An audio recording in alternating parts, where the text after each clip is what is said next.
now I'm going to look at Module 5 of Chapter 5. And in this module, we're going to consider the preparation of a merchandiser's financial statements. One of the key issues in this module is also going to be the income statement formats.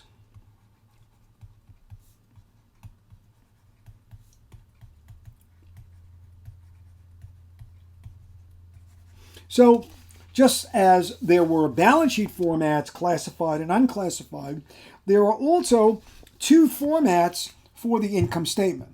And these are the single-step income statement and the multi-step income statement. The multi-step income statement is the most popular because it does provide us with the most information.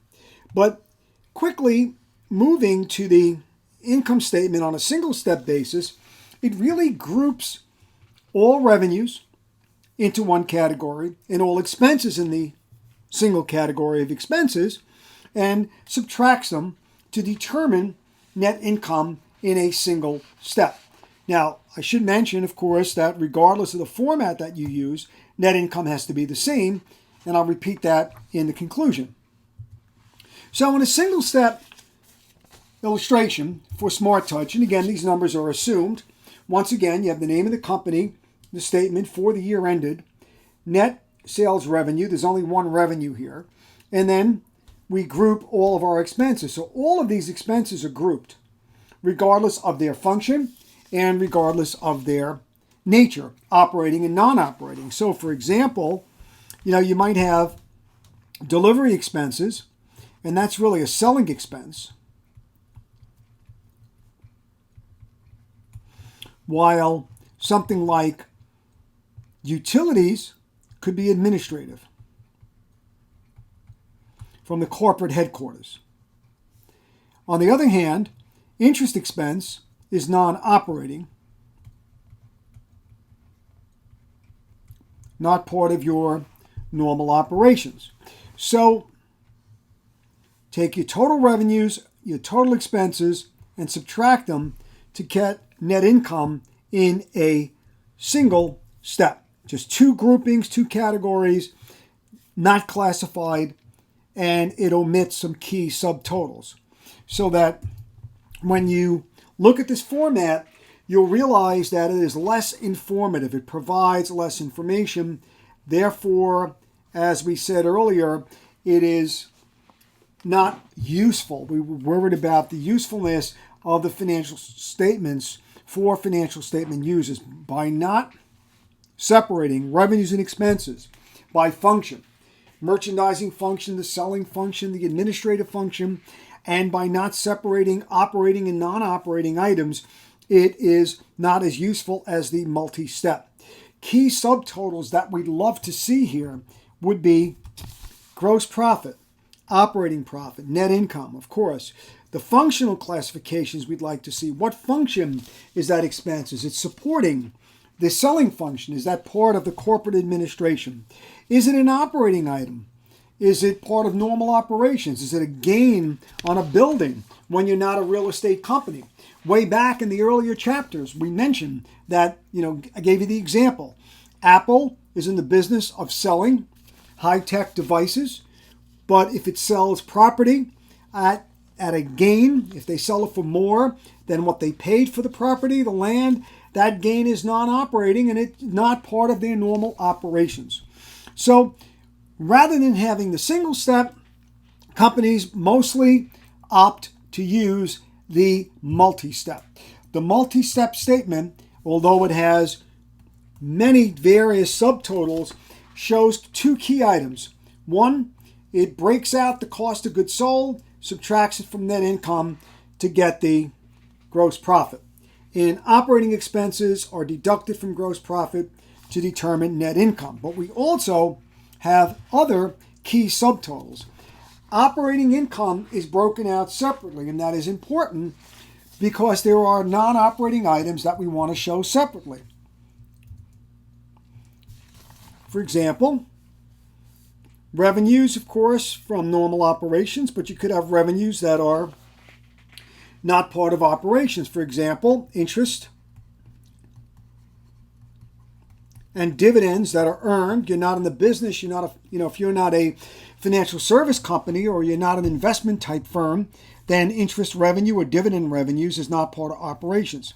Expenses, the same thing. Could be peripheral or secondary. Could be interest expense. Gains or losses, as we said, not part of the company's normal operations. So things like interest revenue, interest expense, gains on property if you're not in real estate, losses on property, losses on sale of investment securities if you're holding stock as an investment, if you're not a financial service entity like a commercial bank, that's not part of your normal operations.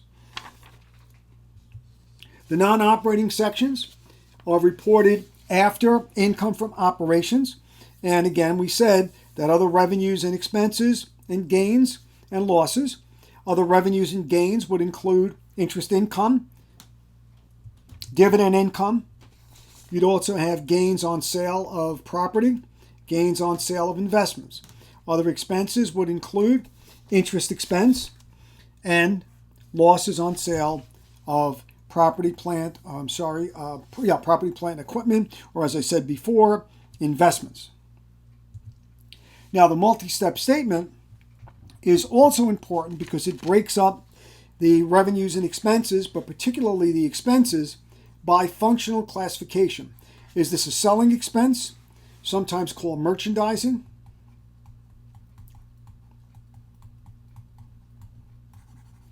So, for example, this could be a sales commission,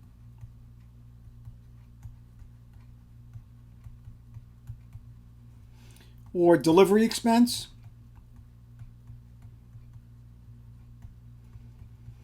That is absolutely part of your normal selling function.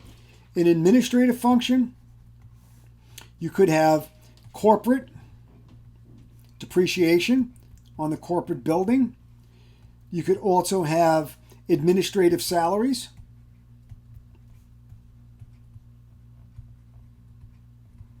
Unrelated to the selling function.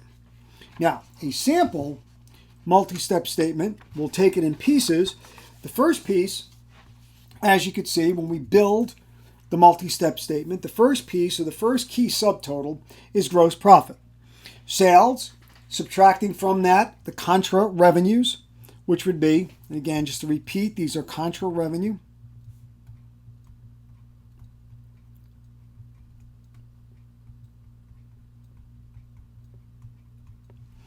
Sales returns and allowances and sales discounts gets us our net sales, and then subtracting cost of goods sold, we have our gross profit. Again, I've emphasized over again, and we'll see this in Learning Objective 6, how important it is to monitor and analyze a company's gross profit. The second part, beginning, again, this is a typical income statement with the heading for the year ended. It's a flow statement. Getting the gross profit from the first part of the statement. And again, we're just breaking this up into sections, but it would be all on one statement. Next, we'd have our operating expenses. And notice that we separate out our expenses by selling and administrative. So the selling function, we have salaries based on sales, could include commissions. You have rental of retail space, advertising, depreciation on selling equipment, which could include the depreciation of cash registers or shelving or other types of, amenities in a store. And then, of course, delivery expense. Utility expense would include utilities in a corporate office, salaries for administrators, insurance, rent expense on corporate space, depreciation of corporate headquarters or corporate property, and of course supplies. Subtracting those expenses from the gross profit gives you something known as operating income. Now, we'll talk about this in length in a moment, but in the event that this is done properly, which it is here, this is also known as earnings before interest and taxes.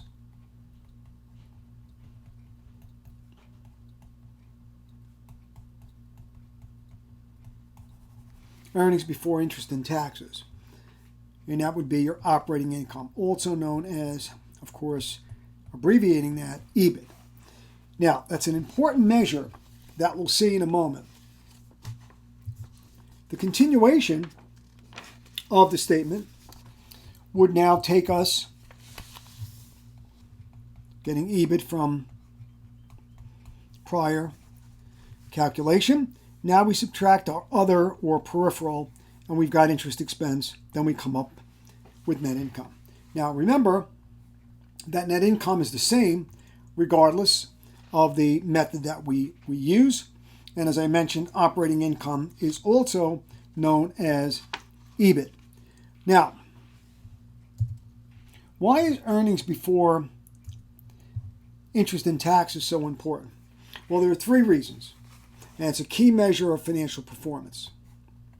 The first, it provides us with a measure of success, profit and loss from the core operations of the business. The second is that it assists the user of the financial statements to compare firms regardless of how that company was financed, debt or equity. The reason why dividends are not expenses, and this calculation is before any interest. So it avoids any dividends, any interest taken from corporate profit. It also provides us with a measure, and by the way, I want to get back to this in a second. But it also provides us with a measure of income that's available to distribute to our stakeholders. We have two groups of stakeholders. We have providers of capital, debt and equity. So debt holders expect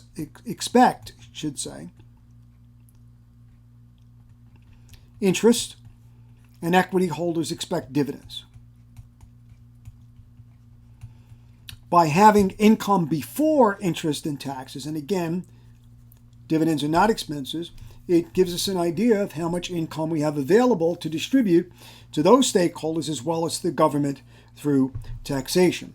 Let me get back to this second point about comparing. Let's go to the whiteboard.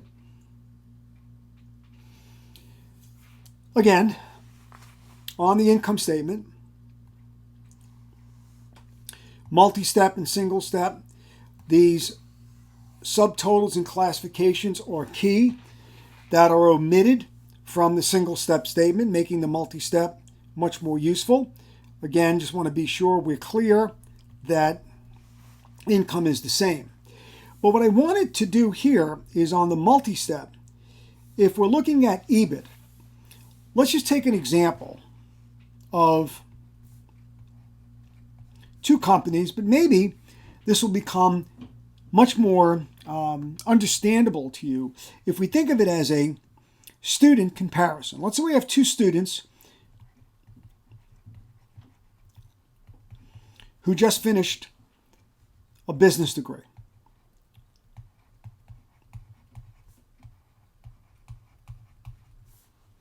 Student B starts with a salary of $60,000. Student A starts with a salary of $50,000.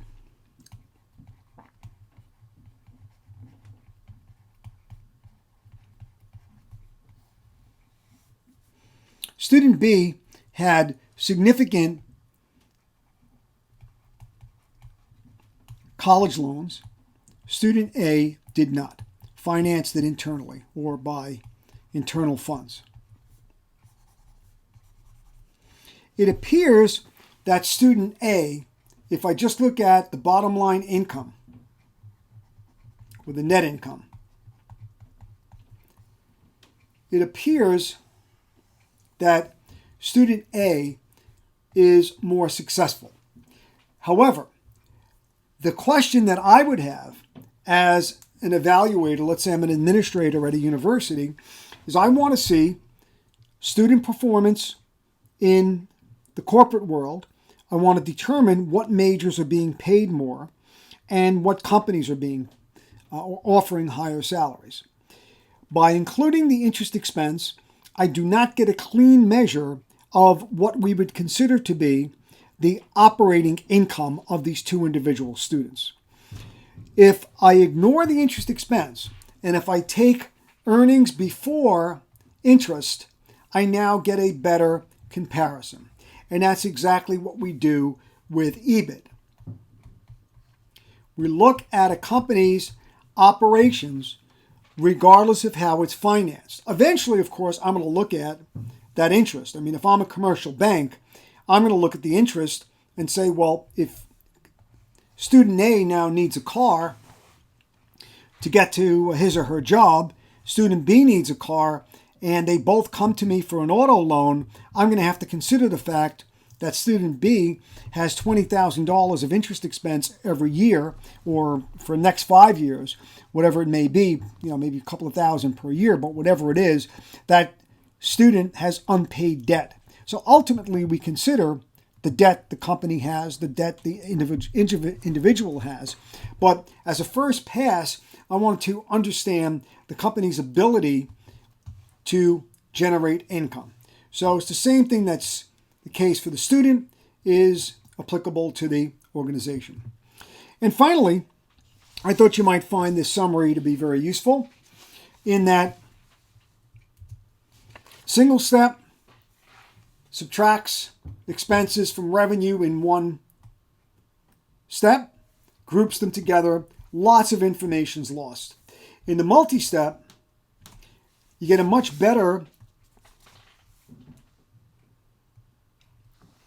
display of information. You get your net sales minus cost of goods sold is giving you your gross profit measure, minus your operating expenses, you get your EBIT number, and then your non-operating items are subtracted, and then we get our net income.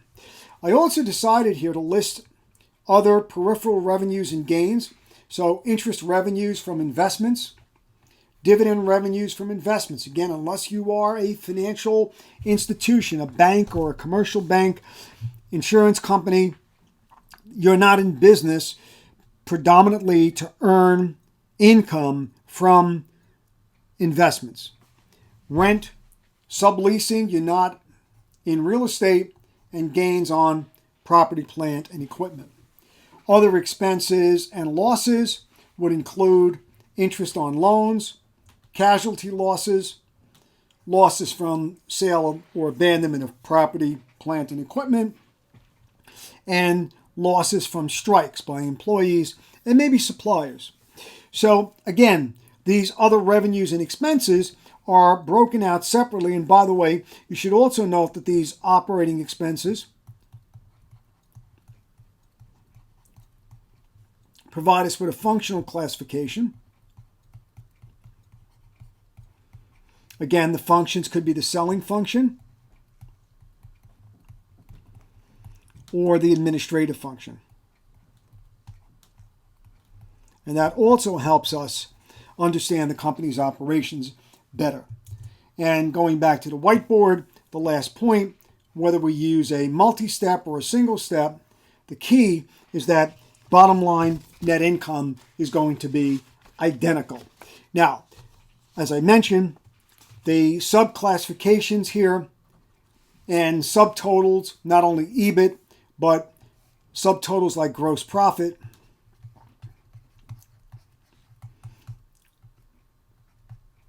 let me just correct that.